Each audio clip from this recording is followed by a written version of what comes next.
Great. First, thank you.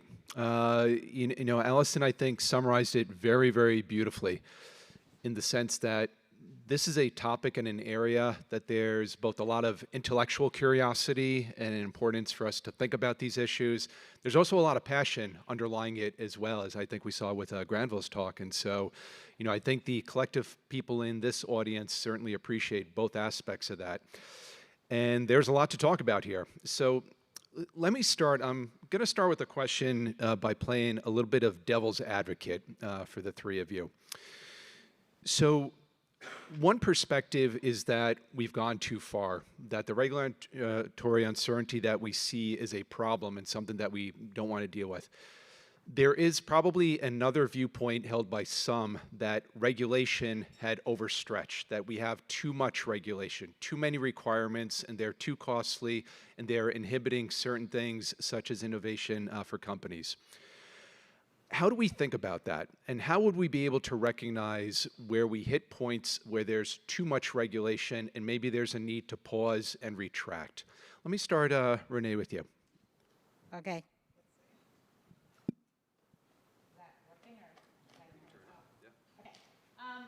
You know, I think it's interesting, this idea that there's too much regulation. I often hear, I'm writing about startups and startup financing, and I often hear or come across arguments in that area of law that, you know, companies are staying private and they're not going public because there's too much regulation. And, you know, I find that to be a little bit of a fallacious argument because in my research I found it's pretty much the opposite, that it's deregulatory statutes that have made it possible for companies to stay private and have contributed to the decrease in the number of IPOs. So I think there's not a lot of truth to the argument that that regulation is sort of driving companies private or stifling innovation. When I think about the work that I did and that Allison led at the SEC with respect to climate reporting and also with respect to human capital reporting, which actually didn't get done, a lot of that was driven by investor demand. And we were really focused on what investors said they needed to know, what type of information investors were using to make investment decisions, and the concern that that information wasn't forthcoming, wasn't necessarily reliable, and was very expensive to gather.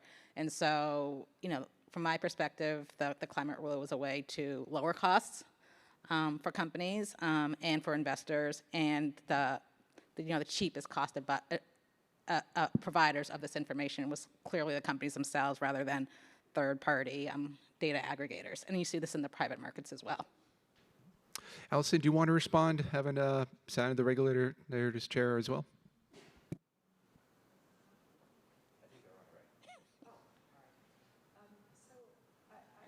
You guys hear?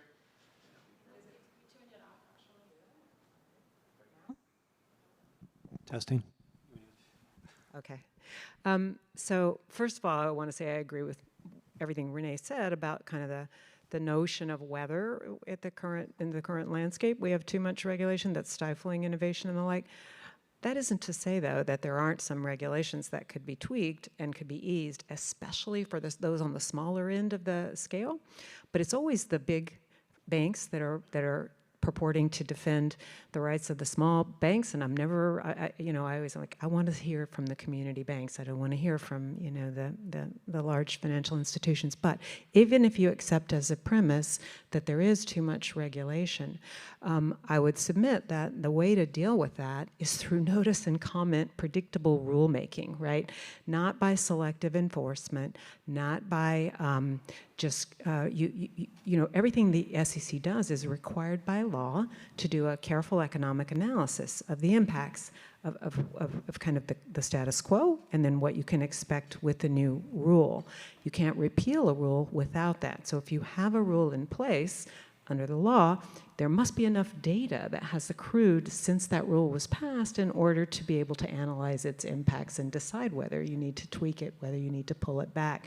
So there have been certain things that one could call deregulatory that I have supported because I have seen the data over time. And now, as I said, it's almost always usually in the smaller sectors, the industry, the smallest players in an industry who may need some relief or some guidance.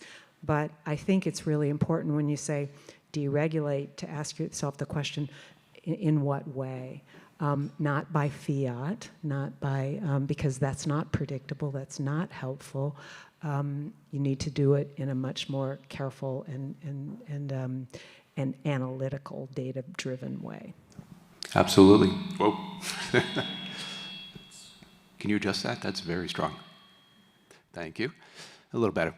So thank you. I very much agree with that. And in a lot of ways, many of the topics that we're talking about, it's not just the regulations per se, it's the process by which regulation is either getting enacted or, in this case, getting pulled down. And it's the process that we have a lot of uncertainty about. Granville, I want to turn... Can I make a quick comment on that? Of course. So I think that question of too much regulation, you have to ask, what industry are you talking about? And so, you know, American oil production went from 7 million barrels a day to like 12 under Barack Obama. No one had ever seen. And this was supposed to be the regulatory apex. And then it continued to climb under Biden. So the deregulatory efforts that industry is asking for have nothing to do with issues that are actually acting as a burden on their business, the repeal of the methane rule. This was in train as American industry was raising U.S. oil and gas production to unprecedented heights. And then, of course, there's AI. This is the single largest part of American economic growth. It's larger than consumer spending in terms of the contribution to U.S. economic growth. There is zero regulation of artificial intelligence in this country, a teeny bit at the state level, and it just got passed. So the whole idea of too much regulation, there's industries that I don't know anything about, and maybe there are good arguments about it, but it's not evident to me in the industries I do know a bit about that regulation is holding them back at all. And the last thing I'd say is economic growth is down, uncertainty is up, deregulation is in force. And so what are we seeing? We're not seeing, this isn't the 1920s again. So where's the evidence that this is actually, that we're overregulated? Fair points, absolutely. So Granville, let me turn to you for a follow-on question. You mentioned before this idea that was a little concerning, right? This kind of retrenchment that we're seeing broadly in regulation. In financial reporting, we have this notion of things that are mandated, meaning that companies are doing it because of requirements, and things that are voluntary, that companies do because they feel it's a good practice to solve some type of problem. Often it's providing information to users. Do you see a pathway, and can you comment on, is there a pathway where even if the regulation, the mandated part of this world starts to get pulled back, that there's another pathway where companies generally will do these things voluntarily? They see the benefits based on some of the stakeholders that Renee was talking about earlier, and that they will do so even without the regulated mandate? Some of it's clearly going to continue for exactly the reasons that Renee talked about, because companies recognize that they have customers, clients, and other stakeholders that are either buying their product or service, or can effectively exercise influence that's going to negatively affect the business. So that's going to continue. There is going to clearly be a reduction because of the retaliatory approach that we're all living under now. So, I mean, I mentioned this in my terrible remarks. You know, the idea that the President of the United States is going to tell a company, you need to fire this individual, is completely unprecedented. And so, I mean, just having observed over many years the kinds of conversations that go on internally, you know, amongst boards, general counsels, and corporate secretaries, there is no question that what Allison said is correct. Lie low. Say as little as you can. And if you happen to leave some sort of goodwill on the table because of that, risk reduction is clearly going to be the order of the day. So let me follow up on that and come over to back to you, Allison. So Renee, in her presentation, you talked about some examples such as Target suspending their DEI program that they had, Costco, on the other hand, taking a different approach. So Allison, you had talked about some strategies and thoughts about companies and what their reactions should be in the current environment. What do you make of this idea? Is it the right response for corporations to duck and cover and just stay low until things settle? Is there a place where companies should take a more proactive stand, like perhaps Costco did, and be more proactive about this is the type of pathway that we want to stand for? Well, so no, nothing comes without risks, and many of those risks are not predictable. So I can't give an answer that I would say applies across the board. But again, not to beat the same drum that I just did, but if what you do is you engage in this in-depth analysis up front of what you really think is important is diversity and actual opportunity that you know your firm can make the most of, if you're a target, whoever you are, and you have made that decision, you have taken in the data, you have done the analysis, you know it to be true. You cannot react in the moment, just because of a change in the political winds. Maybe you do change what you say about it, and that's exactly what CEOs are doing. Again, just the study I was mentioning, instead of changing what they actually do in their business, they just change how they talk about it. So my view is there is no one single strategy. There is no one that will actually avoid the worst of the risks. But the one thing you always have your eye on that North Star is, do I really understand how important this is to my business or not? And if it is, you need to stick with it through thick and thin. And I think anytime you react the way we saw Disney react with the Jimmy Kimmel incident, that's just almost always going to be a recipe for disaster. So keep your counsel, do your analysis, have it done up front, and if there's new information, absorb it and think about it carefully before you act to the extent you can. Again, we're living in a almost unprecedented business environment where businesses are being subjected to what feels like potentially arbitrary. Some of it's predictable. You might be able to predict that if you say a certain thing about that's considered political, you're going to get some backlash. But some of it is completely arbitrary and unpredictable. So, keep your eyes focused on your business and its risks and opportunities. Absolutely. And it makes the planning, right, the unpredictability of it, of course, makes it very difficult to do things like scenario planning. You have to know what you're planning against. And it makes me think also we should change the title from amid regulatory uncertainty to the political and regulatory uncertainty. I think that distinction is really important. Renee, I want to come down to you. There's also different ways to think about how governance generally is applied and implemented. In financial reporting, we have this notion of principles-based regulation versus rules-based regulation. And when we think about the current environment right now, could you just comment on your thoughts on how should companies be thinking about their corporate governance approach? Should they apply some type of principles-based lens, or should they be leaning more heavily onto rules-based compliance? What's the right approach given this environment right now? I think there's always a combination, because there are, just broad corporate governance principles that, like I said, private organizations and law firms will promote, and some of those are required by law, and some of those are just sort of understood generally to be good practices, good decision-making practices, good practices for gathering information and analyzing it.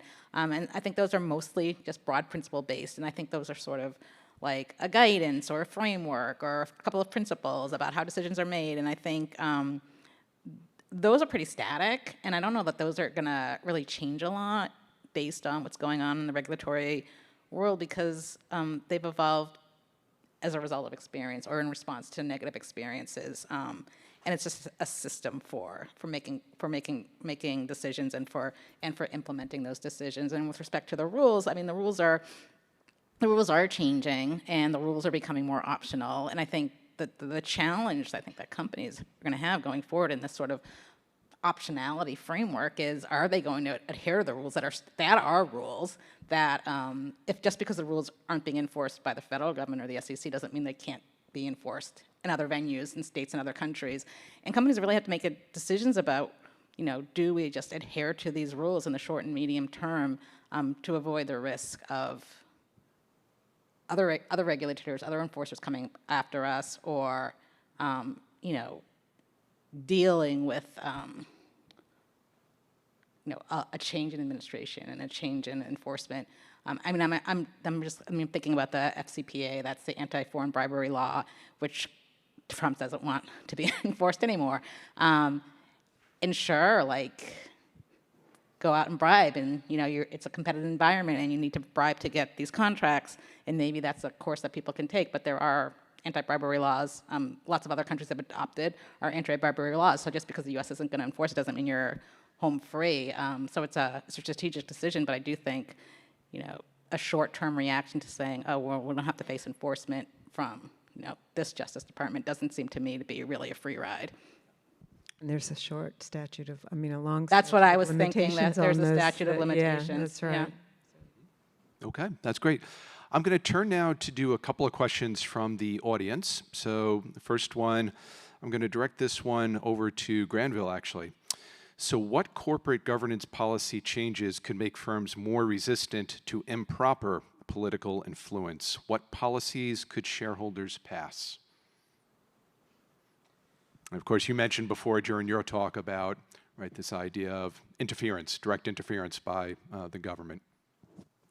Yeah, I don't know what legal effect either at the state or federal level this would have, but I would be serious. If I was in what is colorably a strategically important industry, I would be wondering whether or not I need to amend my bylaws to get in the way in some fashion of the federal government just trying to come in and take a piece of my company. Like a bylaw that says no shareholder will have the authority to stop a strategically important business decision.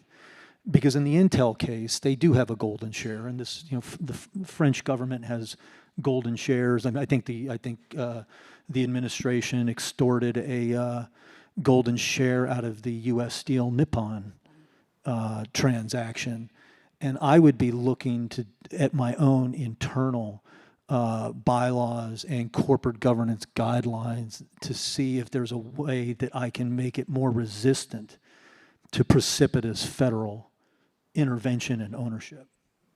Can I add something? I actually wanted to ask you a question also, Granville. Did you happen to see, and it's been maybe only a week or so, Chair Atkins' remarks about precatory shareholder? I did. Yeah, so what he said was, so many of you may not know, but these shareholder resolutions, which have long brought really good governance standards to corporations for decades, there's a lot of evidence out there that they do. They're almost all universally what they call precatory, which means they're not mandatory. If the company adopts it, it's not a resolution that requires them to do anything, but it's an advice to the board that the board, of course, they take a risk if they ignore it, but they're precatory. And for a lot of reasons, that is how they navigate through this web of SEC rules, because they're precatory. But Chair Atkins just said a couple of weeks ago that he feels confident that this Last Friday. Was it? Okay, so you too would have seen, yeah, for sure, because this is Renee's area of expertise as well, that under certain circumstances, they're going to decide that precatory alone, under Delaware law, if Delaware will, if they get an opinion of counsel, is improper, and therefore that's going to leave them only with mandatory. And mandatory shareholder resolutions are excludable for so many more reasons.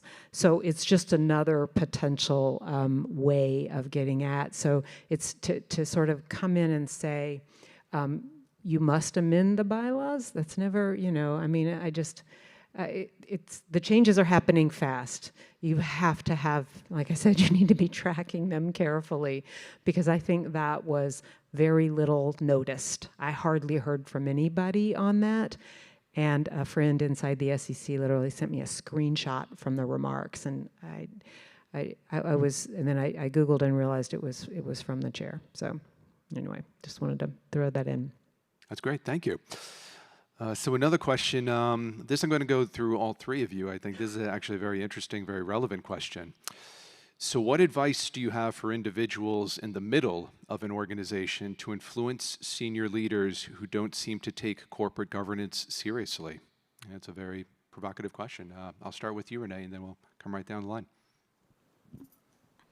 That's a tough one. I think I would start off with just educating yourself and understanding what the rules, what the laws are, what's mandatory, what's optional. Think about, if I were to try to influence my superiors, I would think about specific issues, specific problems, specific areas within my domain that I'm working on, either my direct responsibility or the responsibility of people that I work with, problems, risks that you're observing, potential problems and risks that you're observing. So I think you have to have some concrete examples as to why the concern that you have matters. And, in terms of talking about risk, there's definitely risk in speaking up. It's someone in the middle level, middle management. So I think having a clear, concise argument, making it concrete, and making respectful comments and observations is the approach that I would take. But that's, like I said, it's not without risk. Granville? I guess the argument I would make is that don't overread the present moment. In business circles, it is often the case that at the time of an election and for a period of time thereafter, that everybody is overreading what has just occurred. And that's true in both directions. And I saw it a lot in 2008. I saw it a lot in 2016. And so we're here again, despite my comments. So I think that is the kind of message that is likely to resonate with the kind of people who actually are able to get themselves to the top of a company. Okay, great. Allison? Yeah, I agree with both of those. Slow down and think about what you're doing and have it be data-driven. I'll add something that comes from my own personal current expertise, which is I represent whistleblowers. I represent whistleblowers who bring information to law enforcement about corruption inside of businesses. So I have a front row seat to what happens when you don't listen, because in almost every case, these folks have tried to do something or say something inside and have hit a brick wall, and then they come to me. So that's no corporation wants to be in that position, and it's worse in general when they have tried to do something internally and failed before they came to someone like me, and then that gets brought to either DOJ or Justice or CFTC or whomever. So it's a really important piece of information that companies can also share, right? Like, we have a whistleblower channel, and I don't want to do that. That doesn't, what I'd really like to do is figure out a way, once you've gathered your data and information, you have your examples, and you've thought carefully about whether you're overreacting, you also have that channel. Can I do one thing, just to build on that? And this would be a high risk internal career move, what I'm about to say, but the clawback provisions of executive compensation agreements could be relevant in this context, and in the context of warning off an executive who just decides that this stuff doesn't matter anymore. Well, guess what? It's not just legal liability. You may have some financial exposure here if 3 years from now, suddenly, some decision that got made today ends up in legal jeopardy. So, and since the financial crisis, a lot of clawback provisions have been revised so that bad judgment, ethical lapses are something that a board could decide that they want to take some money back from you. Okay. I'm going to, just to keep us on time, I'm going to have one final question I want to go across the board with the three of you. And let's try to do this one in the spirit of the glass half full and thinking towards solutions. So imagine I were an all-powerful genie and I can grant each of you one wish. One wish regarding what certain people could do in the context of this environment that we have right now. So Renee, your wish though is going to be limited to academics and university settings. Granville, your wish is going to be limited to corporate settings. And Allison, your wish is going to be limited to the regulatory setting. What would you wish for to help try to make improvements in what we're seeing right now in this current environment? Renee? From the academic setting, I wish that university leaders universally stand up for academic freedom. Fantastic, powerful, and agreed. That didn't give me very much time to think about what my answer was. Renee, would you care to expand on that? I maybe just follow Allison's advice and say less. So thank you. You know, business leaders just need to understand what makes American capitalism successful. And we're seeing the acid bath of predictability, fair administration of justice. You know, some people might think these things are administratively burdensome and want to get rid of them, but the truth of the matter is that the U.S. has the most liquid, largest capital markets in the world, principally because of the ability to put your money to work in a predictable and honest way. And companies just need to rediscover, and they used to say this regularly. For sure. I mean, you know, you'd have discussions and arguments with trade associations and different lobbyists about what a specific rule was, but there was no disagreement that the idea that the administration should engage in arbitrary and capricious conduct, everybody agreed that that was bad, right? So they need to just rediscover that. That's my wish. Okay, thank you. Allison? So mine incorporates, I think, potentially both, but it's fidelity, a renewed re-anchoring and fidelity to due process and the rule of law. Pretty simple. Yeah, totally agreed, and very powerful way to end. And you know, I'll echo my own particular wish. Since I'm an all-powerful genie, I can give myself a wish, right? So my wish would be that we move to a state of the world where dialogue can be done, and done even in very different viewpoints, but it can be done in a way that's productive, constructive, and respectful. And I feel we've definitely moved away from that. So these are three very, very fantastic points you all provided. Why don't you all join me again in thanking our panelists.